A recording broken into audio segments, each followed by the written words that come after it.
We appreciate you all being here today. Well, I didn't grow up in Mississippi. I grew up in Arkansas in the Ozark Mountains, and I don't have to go talk to constituents about this because I lived and breathed this as a young child and lived on AFDC, which was the prior TANF back in the day. And you still talk to family members who are perplexed when I tell them after I got here and got on Ways and Means about 3.5 years ago, and I was on the subcommittee of work and welfare, and I learned then, and I just verified 134 programs in the federal government spending over $1.1 trillion annually for the social safety nets. Another $770 billion a year spent by state and local governments. So almost $2 trillion annually. And if you're poor in America, you would have a hard time believing that. And as Mr. Dorchich just said, it's insane to see the amount of money that's going out of the federal government that's never helping a single person.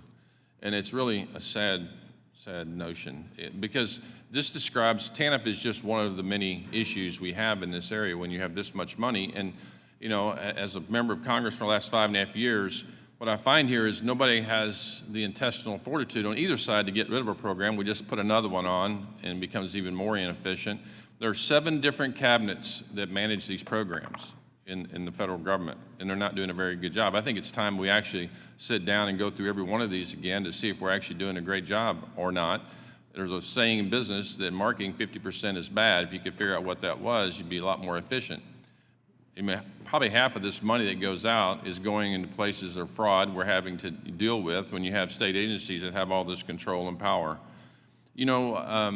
There's an old saying that says, if you give a man a fish, you feed him for a day. If you teach him how to fish, you feed him for a lifetime. I think, Mr. Underhill, I think that's exactly what you're saying, is you learn how to fish and you learn how to get a job and work.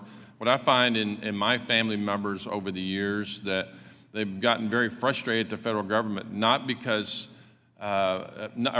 because they've seen a similar lifestyle, and those people have gone on to success in life because they chose the route that you did. And I would argue one that I did. And you learned how to work, you got better, you got educated, life was tough. Many times you thought it was unfair that you took the road of hard knocks, but you're thankful for that now because maybe siblings or cousins or uncles or aunts that you left behind, they're very frustrated. They're jealous of you because the government didn't make them what you worked your tail off to get to.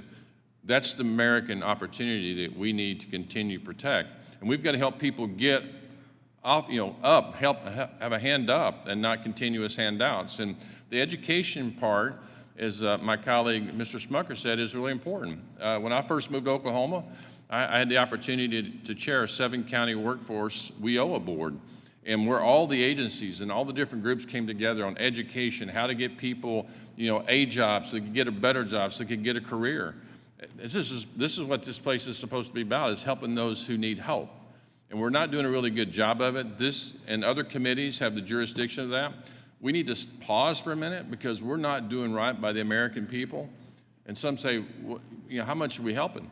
Well, since our war on poverty, since 1965, $30 trillion has been sent out to the American people, out to the states. And we've been woefully ineffective in making that work. We still have places like in Arkansas, Mississippi, and Oklahoma that really need a lot of help. Missouri need a lot of help. And we need to stop and pause. And if we really care about the American people, it's not about the money. We've got the money. It's just we're not being effective in these programs. So, I would love for you to, one more time, for the record, tell your story about what it meant for you to get a check and to grow that check and to get that first job, the A job, to get a better job, to work on a career. I think it's a story that every American needs to hear that thinks there's no hope in America.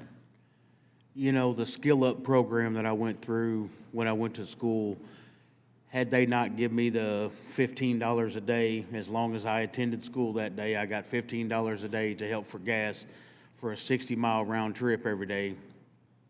That took a burden off my wife. And I understand having to have transportation back and forth to work and programs to provide that. And everybody wants to talk about the kids. Well, the kids are victims of their parents' we're all in charge and responsible for our own choices. If those programs are available and I have to take a drug test to be available for that program, if I want my kids a better life, stop doing drugs. Get up and go to work every day. I mean, the programs are there.